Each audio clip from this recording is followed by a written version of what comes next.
تحفظ دین کا کارواں رواں دواں، علماء کا ساتھ دو، آؤ سب کے سب یہاں۔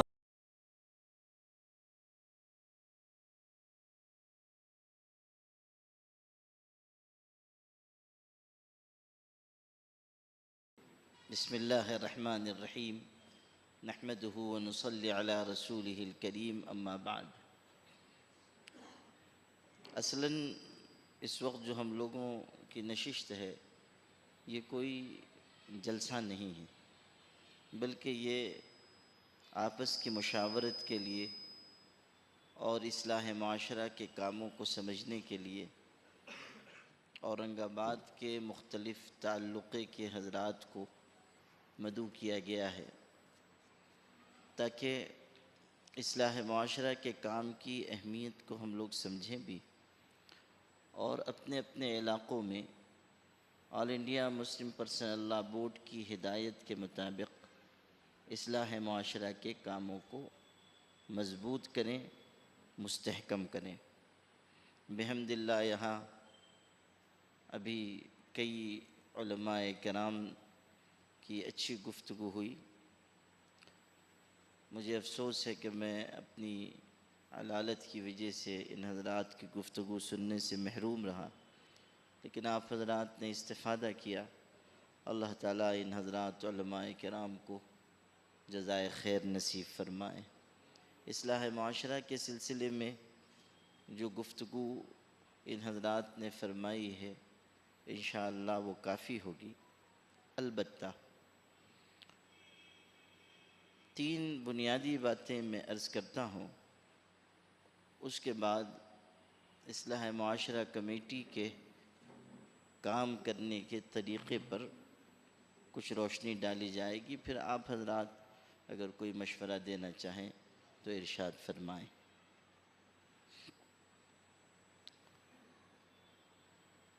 بنیادی طریقے پر یہ سمجھنا اور اپنی پوری ملت کو سمجھانا ضروری ہے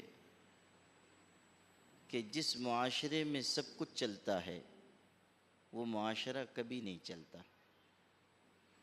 جس معاشرے اور سماج میں خرابیاں اور برائیاں آ جائیں گی، اور جس معاشرے میں بے حیائی اور غلط کاری کے جراثیم پیدا ہو جائیں گے، وہ سماج اور معاشرہ آہستہ آہستہ زوال کا شکار ہو جائے گا۔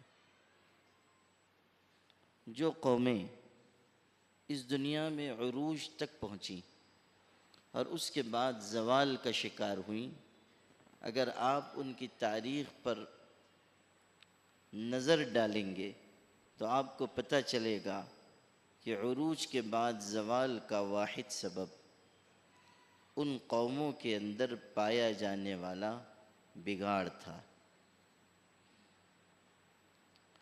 قرآن مجید قوموں کے عروج و زوال کا جو فلسفہ بیان کرتا ہے وہ بھی یہی ہے۔ ضرب اللہ مثلا قریۃ کانت آمنۃ مطمئنۃ یأتیہا رزقها رغدا من کل مکان فکفرت بانعم اللہ فاذاقها اللہ لباس الجوع والخوف بما كانوا یصنعون۔ ارشاد ہوا کہ اللہ تعالیٰ ایک بستی کی مثال بیان کر رہا ہے جو بہت ہی خوشحال، پرامن، پرسکون، مطمئن آبادی تھی، اور روزی کی بھی بڑی فراوانی تھی، لیکن اس قوم نے، اس بستی کے لوگوں نے اپنے لیے شکر کے بجائے ناشکری کا راستہ اختیار کیا۔ نتیجہ یہ ہوا کہ اللہ نے عزت کے بعد ذلت، اور خوشحالی کے بعد بدحالی، امن کے بعد خوف ان پر مسلط کر دیا، ان گناہوں کے نتیجے میں جن کو وہ انجام دے رہے تھے۔ یہ زوال کے بارے میں قرآن مجید بیان کرتا ہے۔ عروج کے بارے میں کیا کہتا ہے؟ وَلَوْ أَنَّ أَهْلَ الْقُرَىٰ آمَنُوا وَاتَّقَوْا لفتحنا علیہم برکات من السماء والارض۔ اگر بستیوں میں رہنے والے ایمان اور تقوی کے راستے پر چلتے تو ہم آسمانوں اور زمین کی برکتوں کے دروازے ان پر کھول دیتے۔ بنو امیہ کے خزانے میں ایک ڈبی تھی جس کو بہت اہتمام سے رکھا گیا تھا، اس کے اندر کھجور کی گٹھلی کے برابر اناج کے دانے تھے، گیہوں چاول کے کھجور کی گٹھلی کے برابر دانے تھے۔ اس ڈبی پر لکھا ہوا تھا کہ ہاکذا تکون فی عہد البرکہ، کہ جو برکت کا، خوشحالی کا دور تھا، اس زمانے میں اناج اس طرح کے ہوا کرتے تھے۔ قرآن بتا رہا ہے کہ کب قوموں کو عروج ہوگا اور کب قوموں کو زوال ہوگا۔ سیدنا عمر ابن عبدالعزیز، جن کو 5واں خلیفہ راشد کہا گیا اور جن کے زہد و اتقاء کا یہ عالم تھا کہ جب ان کا انتقال ہوا تو اس زمانے کے عیسائیوں نے بھی ان کی وفات پر ماتم کیا، آنسو بہائے۔ ایک عیسائی بادشاہ کے ہاں مسلمانوں کا وفد گیا ہوا تھا اور خبر پہنچی حضرت خلیفۃ المسلمین کے وصال کی، تو عیسائی بادشاہ بھی رو پڑا۔ تو مسلمانوں نے یہ کہا کہ یہ تو ہمارے بادشاہ تھے، آپ تو عیسائی ہیں، ہمارے ہم مذہب بھی نہیں ہیں، آپ کیوں رو رہے ہیں؟ تو اس عیسائی بادشاہ نے کہا کہ میرا یہ اعتقاد ہے کہ اگر حضرت عیسیٰ کے بعد کوئی شخص مردوں کو زندہ کر سکتا تھا تو وہ عمر ابن عبدالعزیز تھے۔ یہ ان کے انصاف کا، عدل کا، زہد کا عالم تھا۔ آدھی سے زائد دنیا کا حکمراں ہے، لیکن جب زہر دیا گیا اور لوگ عیادت کے لیے آ رہے تھے تو مسلمہ ابن عبد الملک جو ان کے برادر نسبتی تھے وہ آئے۔ انہوں نے دیکھا کہ کرتا میلا ہے تو اپنی بہن فاطمہ سے جو حضرت کی اہلیہ تھی کہنے لگے کہ بہن، حضرت کا کرتا تبدیل کر دو، میلا ہے، لوگ بیمار پرسی کے لیے آ رہے ہیں۔ تو وہ رو پڑیں اور انہوں نے کہا قسم بخدا اس کرتے کے علاوہ دوسرا کرتا حضرت کے پاس موجود نہیں۔ یہ شخص ہے جس کو اللہ نے دنیا میں حکمرانی کی کنجی عطا کی۔ یہ بہت آسان ہے کہ کسی انسان کو خوشحالی نہ ملے اور پھر وہ قناعت کی زندگی گزارے، لیکن یہ بہت مشکل ہے کہ کسی انسان کو عروج اور بلندی اور حکمرانی اور اقتدار ملے اور پھر وہ اس طرح زہد کی اور دنیا سے بے رغبتی کی زندگی گزارے۔ یہی حضرت سیدنا عمر ابن عبدالعزیز ہیں جو اپنے گورنروں کو خط لکھتے تھے۔ یہ بات آپ کو سنانی تھی۔ اپنے گورنروں کو خط لکھتے تھے تو اس میں یہ بات تحریر فرماتے کہ دیکھو ہمارا غلبہ ہمارے دشمنوں پر فوج، سپاہ، اسلحہ یا لشکر کی وجہ سے نہیں ہے، ہمارا ان پر غلبہ اچھے اعمال اور گناہوں سے بچنے کے سبب ہے۔ جب ہم اور ہمارے دشمن گناہ میں برابر ہو جائیں گے تو یاد رکھنا اللہ ہمارے دشمنوں کو ہم پر مسلط کر دے گا۔ آج جو ہم بے بسی کا شکار ہیں یہ اس وجہ سے کہ ملت نافرمانی اور گناہ کے راستے پر چل رہی ہے، طاعت اور عبادت میں کمی آ رہی ہے۔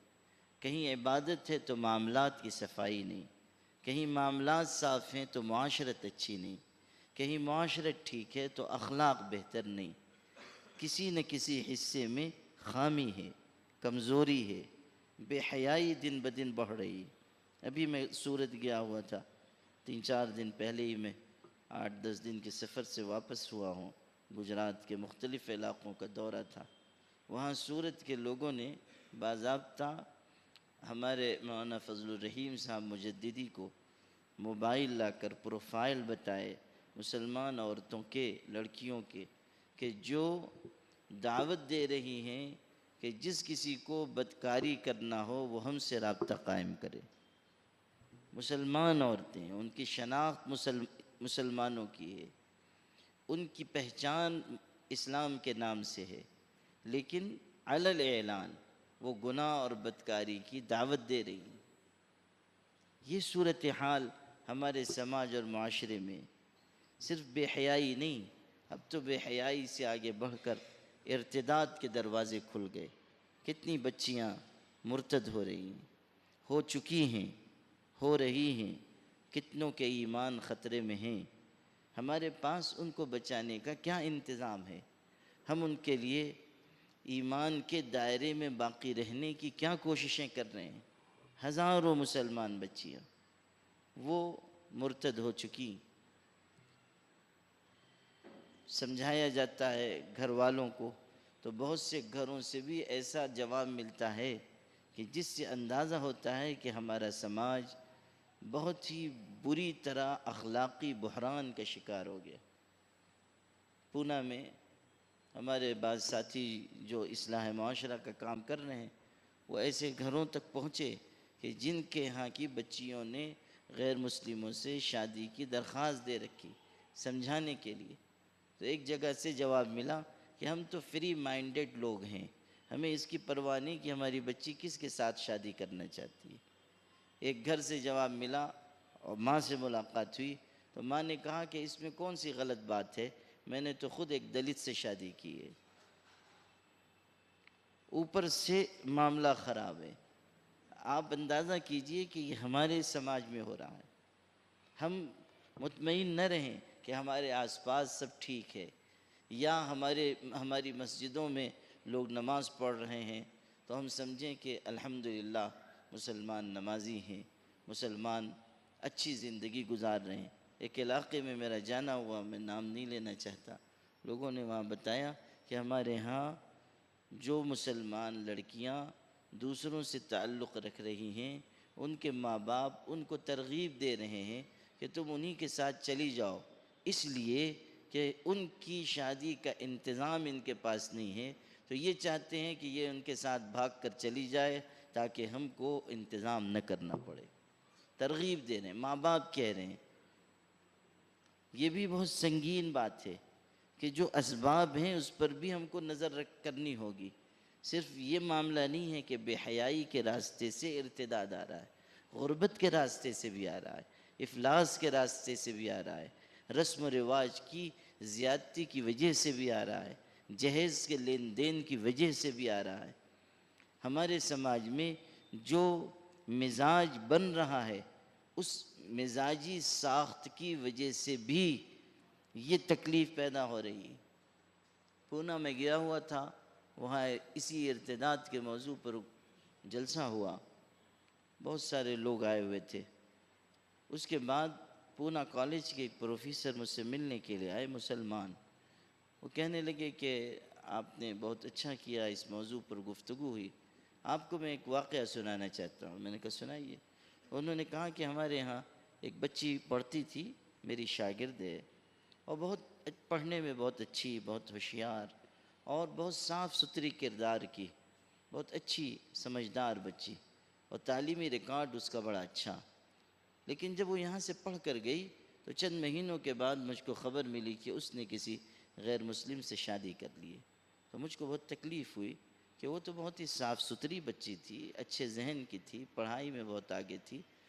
تو میں نے اس کو ٹیلی فون کیا اور میں نے کہا کہ تم نے یہ جو حرکت کی ہے اس کی وجہ سے اپنے سماج کی اور اپنے خاندان کی تو ناک کٹوائی ہی نہیں، تم نے ہم لوگوں کی محنت پہ بھی پانی پھیر دیا۔ تو اس لڑکی نے جو بات کہی وہ سننے کی ہے۔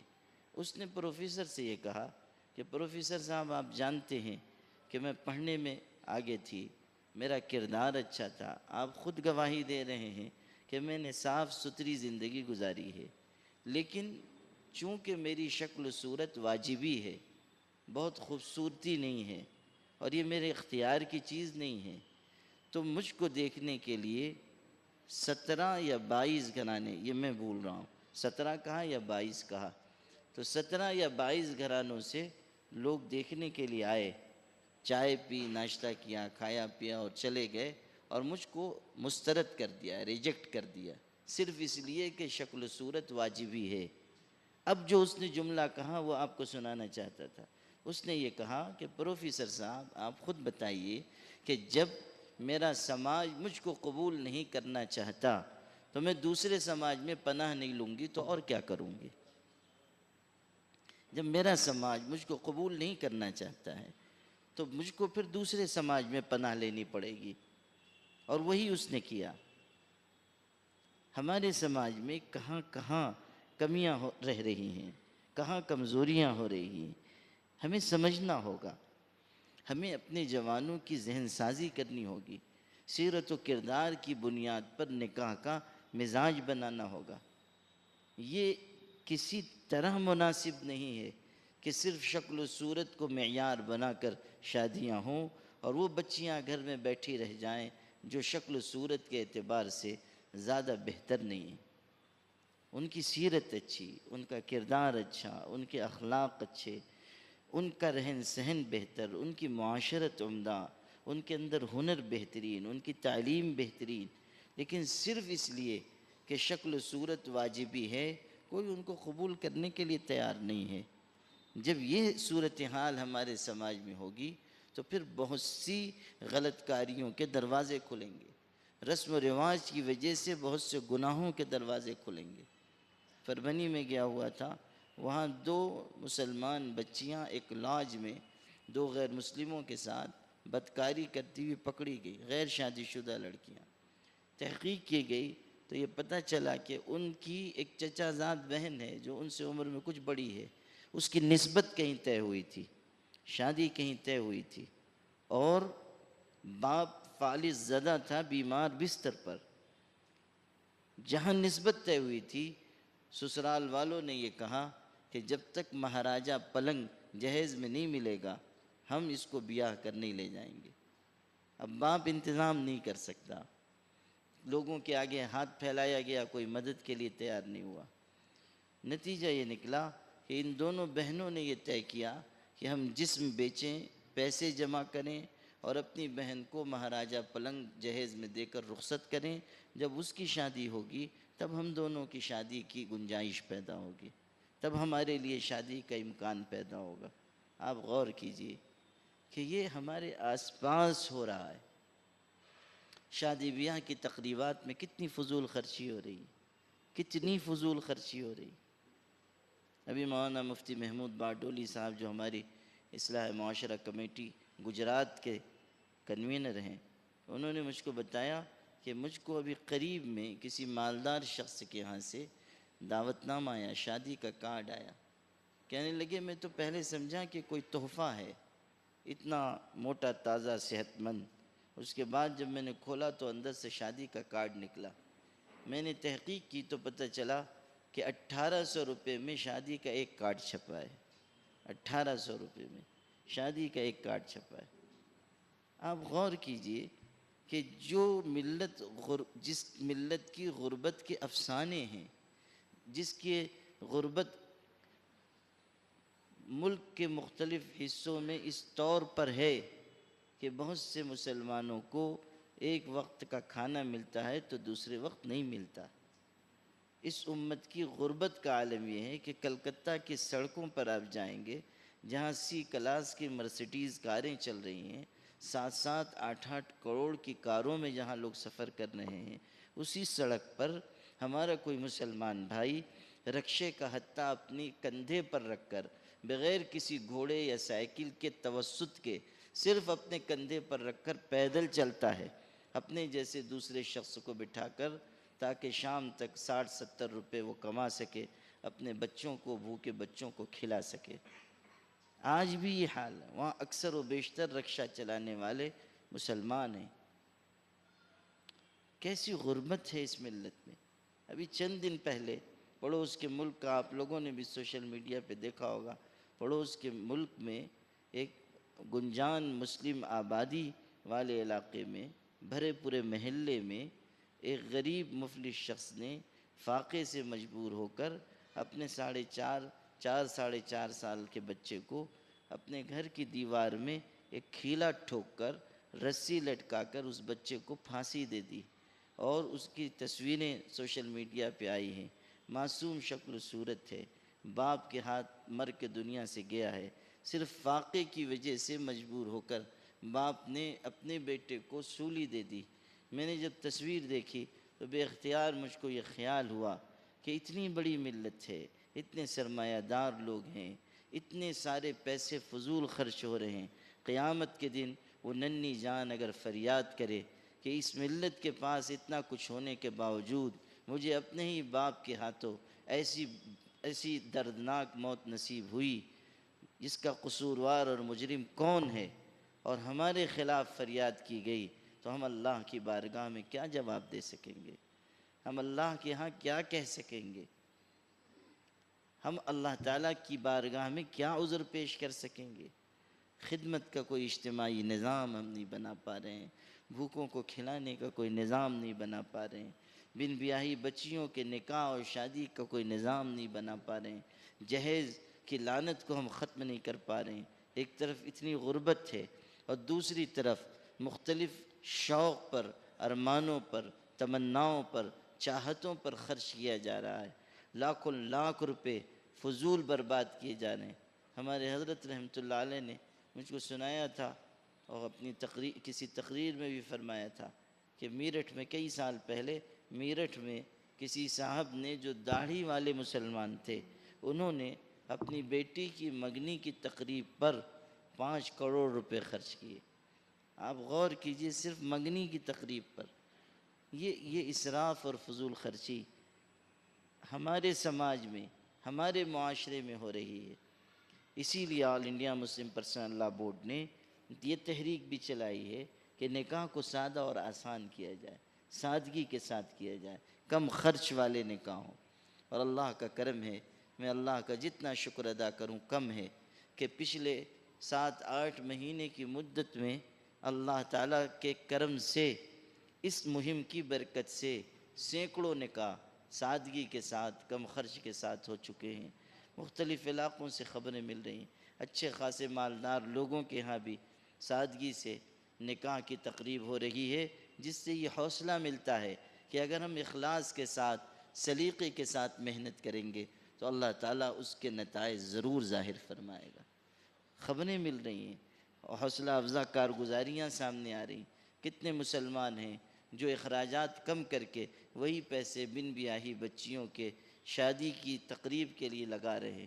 کتنے لوگ ہیں جو کئی قسم کے کھانے بنانے کے بجائے ایک قسم کا کھانا بنا کر بقیہ رقم کسی رفاہی سماجی کام میں خرچ کر رہے ہیں۔ یہ ذوق بن رہا ہے، محنت ہو رہی ہے تو نتیجہ آ رہا ہے۔ اللہ کے فضل و کرم سے یہ مہم پورے ملک میں مضبوطی کے ساتھ چلی اور چل رہی ہے۔ لیکن اب ملت بہت بڑی ہے، اور ہمیں بحیثیت خیر امت کے اپنے ہر بھائی تک پیغام پہنچانا ہے، خود سنورنا ہے، دوسروں کو سنورنا ہے، خود بننا ہے، دوسروں کو بنانا ہے، خود صحیح راہ پر آنا ہے، دوسروں کو صحیح راہ پر لانا ہے۔ یہی All India Muslim personal law board کی اصلاح معاشرہ کمیٹی کا نچوڑ ہے، یہی اس کا پیغام ہے، یہی اس کی دعوت ہے۔ میرے بھائیوں، جو زندگی گزارنے کا نظام ہمیں ملا ہوا ہے، دنیا کی کسی قوم کے پاس نہیں ہے۔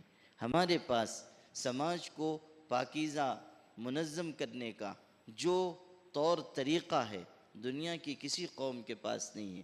عروج کے اور بلندی کے جتنے ذرائع ہو سکتے ہیں، وہ سب اللہ نے ہمیں عطا کیے ہیں۔ آپ کو میں ایک واقعہ سناؤں، سچا واقعہ۔ چین پسماندگی کے شکار تھا، وہاں جو اقتدار تھا اس کے خلاف وہاں کے کچھ لوگوں نے آواز بلند کی، بغاوت کی، اور اس انقلاب کا سرخیل جو ہے وہ ماؤ تنگ تھا، وہ جو بعد میں چین کا سربراہ ہوا، اور اس نے چین کو بڑی ترقیات سے مالا مال کیا، اور چند سالوں میں پورے ملک میں اس نے ایک تبدیلی، ایک عجیب و غریب تبدیلی برپا کی۔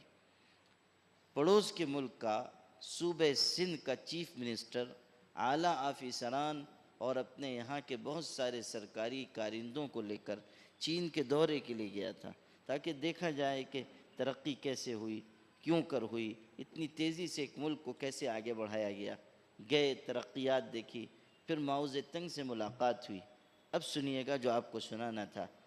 ان لوگوں نے، یہ مسلمان ہیں وہ غیر مسلم ہیں، ان لوگوں نے اس شخص سے کہا کہ آپ نے اتنے بڑے ملک کو چند سالوں میں حیرت انگیز ترقی کی شاہراہ پر لا کر کھڑا کر دیا، آپ نے کون سے اصول اختیار کیے، آپ نے کون سے طریقے اختیار کیے، آپ نے کون سے ضابطے اپنائے، وہ ہمیں بتائیے تاکہ ہم بھی اسی طرز کو اپنا کر اپنے ملک کو ترقی دے سکیں۔ تو اس شخص نے بہت ہی مختصر مگر دل میں چبھ جانے والا جواب دیا تھا۔ اس نے سندھ سے آئے ہوئے مسلمانوں کے اس اعلیٰ سرکاری وفد سے، جس میں چیف منسٹر صوبہ سندھ بھی شامل تھا، یہ کہا کہ اگر آپ لوگ مجھ سے ترقی اور عروج کا راز معلوم کرنا چاہتے ہیں تو ایک جملے میں سن لیجئے کہ قرآن آپ لوگوں پر اترا تھا، عمل ہم نے کیا ہے۔ قرآن آپ لوگوں پر اترا تھا، عمل ہم نے کر کے دکھایا ہے۔ ہمارے پاس کسی چیز کی کوئی کمی نہیں ہے، ہمارے پاس ایسا نظام ہے جو دنیا کی کسی قوم کے پاس نہیں ہے، لیکن ہم اس نظام سے فائدہ نہیں اٹھا پا رہے ہیں، ہم اپنی ملت کو آگے نہیں بڑھا پا رہے ہیں، ہم خرابیوں کا شکار ہو گئے، ہم اجتماعی طریقے پر اپنی زندگی کا ثبوت نہیں دے پا رہے ہیں، ہمارے ضمیر میں تازگی نہیں آ رہی ہے، ہمارے حوصلوں کے اندر پختگی نہیں آ رہی ہے، ہماری محنت میں تنظیم اور ترتیب اور تسلسل نہیں پیدا ہو پا رہا ہے۔ تھوڑی محنت کرنے سے عروج نہیں پا سکتے، تھوڑی محنت کرنے سے تبدیلی نہیں لا سکتے، مسلسل محنت کرنی ہوگی، بے محنت پہ ہم کوئی جوہر نہیں کھلتا۔ جب تک ہم بے پناہ محنت نہیں کریں گے تب تک ترقیات کے دروازے ہم پر نہیں کھلیں گے۔ All India Muslim personal law Board تمام مسلمانان ہند کا مشترکہ اور متحدہ پلیٹ فارم ہے، وہ اصلاح ملت کے لیے پورے ملک میں کوشش کر رہا ہے، اور اس بات کی کاوش کی جا رہی ہے کہ ہر علاقے میں ایک ایسی جماعت کھڑی ہو جائے جو اصلاح معاشرہ کے کاموں کو تسلسل کے ساتھ، پابندی کے ساتھ، اہتمام کے ساتھ انجام دے۔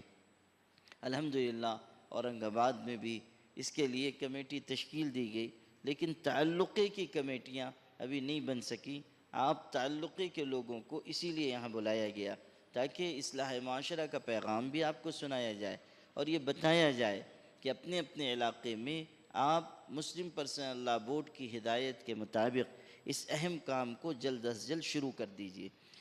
کمیٹی میں آپ علماء کو بھی رکھیے، غیر علماء بھی ایسے جو سمجھدار ہوں، ذی شعور ہوں، ان کو بھی آپ لے سکتے ہیں، اور یہ کوشش کریں کہ بڑے بڑے جلسوں کے بجائے چھوٹی چھوٹی میٹنگیں ہوں، نکڑوں پر لوگوں کو جمع کر لیا جائے، جو لوگ مسجد میں نہیں آتے ہیں ان تک ہم خود پہنچ کر اصلاح کا پیغام پہنچائیں۔ بہت بڑا طبقہ ہے جو مسجد سے کٹا ہوا ہے، نہ وہ خانقاہ میں آتا ہے، نہ مدرسے میں جاتا ہے، نہ دعوت و تبلیغ کی محنت سے اس کا کوئی رابطہ ہے، نہ کوئی اور تنظیم میں وہ شریک ہے۔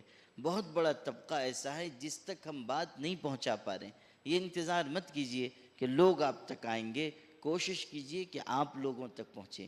وہ زمانہ دوسرا تھا جب پیاسے کنویں کے پاس آتے تھے۔ یہ انتظار مت کیجئے کہ ہم کنویں بن کر رہیں گے، پیاسے ہمارے پاس آئیں گے، بلکہ اس بادل کی طرح بن جائیے جو خود پیاسوں پر برستا ہے اور ان کی پیاس بجھاتا ہے۔ اپنے آپ کو اس بادل کی شکل دیجئے کہ جو پیاسوں پر برس کر ان کی ضرورت کی تکمیل کرتا ہے۔ ہم خود پہنچیں، لوگوں تک اپنی بات پہنچائیں۔ کوئی خاص برائی اگر ہمارے سماج میں پھیل رہی ہے تو اس کے خلاف پورا ایک عشرہ، ایک ہفتہ منائیں کہ ایک ہفتے تک اسی موضوع پر تقریریں ہوں، مسجدوں میں بھی، مسجدوں کے باہر بھی مضامین لکھے جائیں، چھوٹی چھوٹی تحریریں شائع کی جائیں۔ اس سے فرق پڑتا ہے۔ سوشل میڈیا ہے، اس کی طاقت بڑھی ہوئی ہے، سوشل میڈیا کو اصلاح کے کاموں کے لیے استعمال کیا جائے۔ شادی سے پہلے تربیت کا انتظام کیا جائے نوجوان جوڑوں کے لیے کہ کس طرح ازدواجی زندگی گزاری جائے۔ بہت سے گھرانے صرف اصول و ضوابط اور حقوق معلوم نہ ہونے کی وجہ سے ٹوٹ جا رہے ہیں، شادیاں بکھر جا رہی ہیں، ازدواجی زندگی صحیح نہیں گزر رہی۔ جہاں نکاح ہونے والے ہیں پہلے سے پہنچ کر اگر ہم اسلامی نظام نکاح ان کو بتا دیں کہ بھئی یہ کرنا ہے اور یہ نہیں کرنا ہے، یہ رسم و رواج ہے اور یہ نکاح کا حصہ ہے، تو اس سے بھی بہت فرق پڑتا ہے۔ گجرات کے مختلف علاقوں میں ہر علاقے میں ایسی کمیٹیاں بنی ہوئی ہیں کہ جو باضابطہ اس گھر میں پہنچتی ہیں جہاں نکاح ہونے والا ہے، اور عورتوں کو پس پردہ بٹھا کر اور مردوں کو سامنے بٹھا کر پورا اسلامی نظام نکاح از اول تا آخر ان کے سامنے بیان کیا جاتا ہے۔ اس سے بڑی اچھی تبدیلی وہاں دیکھنے کو مل رہی ہے بحمد اللہ۔ وہاں نکاح جتنی سادگی سے اور آسانی سے ہو رہا ہے شاید ملک کے دوسرے حصوں میں اس کی مثالیں کم ملیں گی۔ یہ ایک ترتیب بنائی گئی، ایک محنت کا نظام بنایا گیا، اس کے نتائج الحمدللہ ظاہر ہو رہے ہیں۔ اسی طرح ہم یہ بھی کوشش کریں اصلاح معاشرہ کمیٹی کے ذریعے کہ عورتوں پر زیادہ محنت کی جائے۔ عورتوں میں برائیاں زیادہ آ رہی ہیں، رسم و رواج پر ان کا جماؤ زیادہ ہے۔ نکاح کی اکثر و بیشتر رسمیں صرف اور صرف عورتوں کی ضد کی وجہ سے، ان کے اصرار کی وجہ سے باقی ہیں۔ اس لیے عورتوں پر محنت کرنا بہت ضروری ہے۔ مرد تو مسجدوں میں بھی آ جا رہے ہیں، مرد جلسوں میں بھی شریک ہو جا رہے ہیں، لیکن عورتوں کا مجمع بہت حد تک دین کی باتیں سننے سے محروم رہ رہا ہے، جس کا نتیجہ یہ نکل رہا ہے کہ ان کے اندر برائیاں بہت تیزی سے داخل ہو رہی ہیں اور رسم و رواج پر ان کے اندر جماؤ زیادہ ہے۔ اس لیے عورتوں کے الگ الگ اجتماعات ہو، اورنگ آباد ہے، کئی زون میں اس کو تقسیم کر لیجئے، ہر زون میں ہر ہفتے کہیں عورتوں کا اجتماع ہو اور عورتوں کو خاص طریقے پر مخاطب کیا جائے۔ یہ نہ ہو کہ بلا لیا گیا جلسے میں اور مرد بھی ہیں اور عورتیں بھی ہیں اور ساری گفتگو ہو رہی ہے مردوں ہی کو خطاب کر کے، ساری باتیں بیان کی جا رہی ہیں مردوں ہی کو خطاب کر کے، اور بیچاری عورتیں جو ہیں وہ صم بکم عمیون بیٹھی ہوئی ہیں اور وہ سمجھتی ہیں کہ بس برکت کے طور پہ واعظ سن لیجئے اور پھر واپس چلے جائیے۔ یہ ٹھیک نہیں ہے۔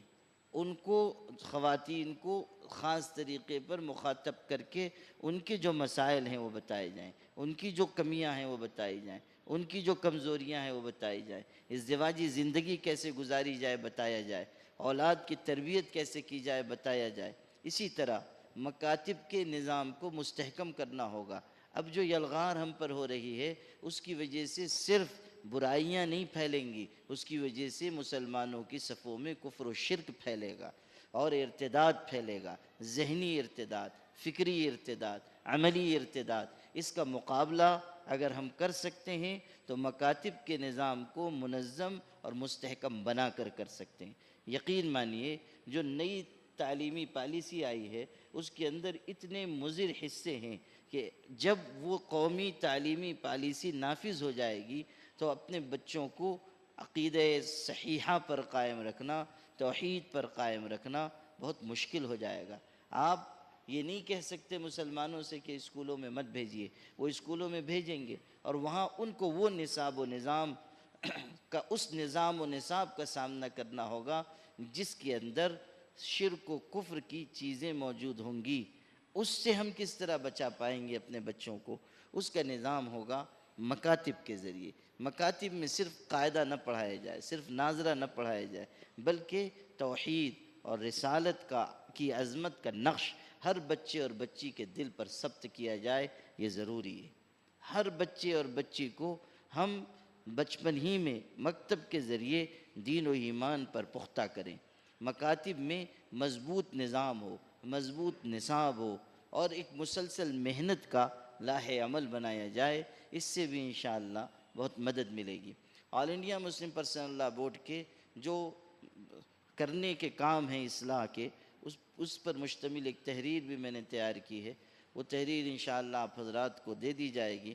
اسی طرح اس تحریر کے مطابق بھی آپ کاموں کو بڑھائیے اور جو آسان اور مستون نکاح مہم چل رہی ہے اس کو بھی اپنے اپنے علاقے میں آپ حضرات آگے بڑھانے کی بھرپور محنت کیجیے۔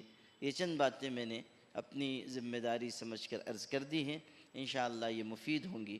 اب آپ حضرات میں سے اگر کسی کو اس سلسلے میں مشورہ دینا ہو تو آپ حضرات مشورہ دے سکتے ہیں۔ اس سے پہلے آپ جتنے علاقوں کے حضرات یہاں آئے ہیں، آپ حضرات اس بات کا عزم کیجئے کہ انشاءاللہ اپنے اپنے علاقے میں ان کمیٹیوں کو بنا کر مضبوطی کے ساتھ ان کو آگے بڑھائیں گے، کریں گے انشاءاللہ۔ اور یہاں سے جاتے ہی آپ لوگ اس محنت میں لگ جائیں۔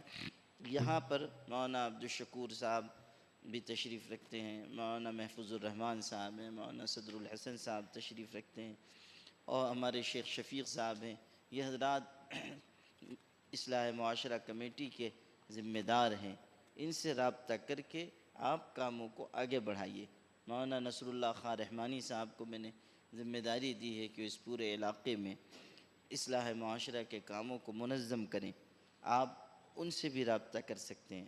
اور کمیٹی کے قائم کرنے کی حد تک محدود نہ رہیے، بلکہ پہلے دن سے کاموں کو شروع کر دیجئے، تھوڑا ہو یا زیادہ ہو، ہمیں اچھی نیت سے کام شروع کر دینا چاہیے۔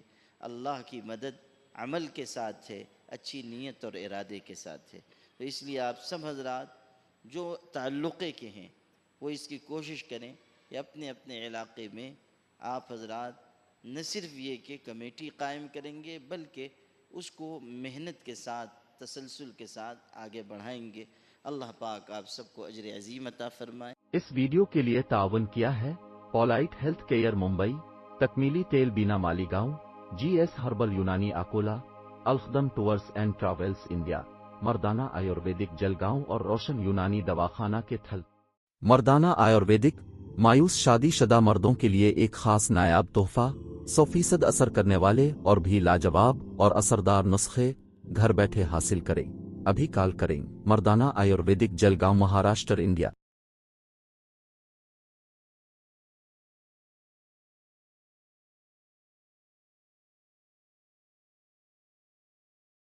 اس ویڈیو کے لیے تعاون کیا ہے پولائٹ ہیلتھ کیئر ممبئی، تکمیلی تیل بینا Malegaon, G S herbal Unani Akola, الخدم ٹورز اینڈ ٹریولز انڈیا، مردانہ آیورویدک جلگاؤں اور روشن یونانی دواخانہ کے تھل۔ مردانہ آیورویدک مایوس شادی شدہ مردوں کے لیے ایک خاص نایاب تحفہ، 100% اثر کرنے والے اور بھی لاجواب اور اثردار نسخے گھر بیٹھے حاصل کریں۔ ابھی کال کریں۔ مردانہ آیورویدک جلگاؤں، مہاراشٹر، انڈیا۔